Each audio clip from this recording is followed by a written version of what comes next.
Hi guys, I hope you are doing well. Let's learn today how you can extract date or time from datetime format. So as you can see on my screen, I have ticket creation time in column A, which is given in datetime format. So let's learn how I can pull date. I'll write formula is equal to text, giving the reference cell A2, comma, and if I just need my date, then I'll mention DD in double quotes. So I'll get date, that is 28th. If I need date, month, then writing the formula as DD hyphen MM in double quotes. Then I'll get my date and month. If I need year also, then DD hyphen MM hyphen YY. And now I have my year also.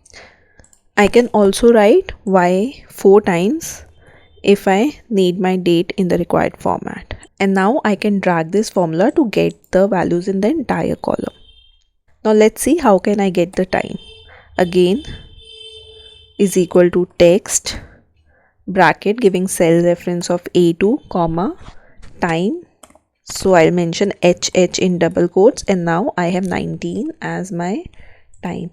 If I need minute also, then writing HH colon MM in double quotes, and now I have my hours and minutes.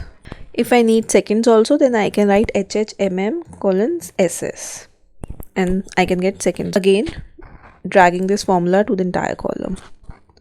This is one of the ways. Let's see another way. I'll copy the exact values from cell A2 again, and then going to home option, going to this number tab, selecting short date, and now I'll have my date. Again, dragging the formula.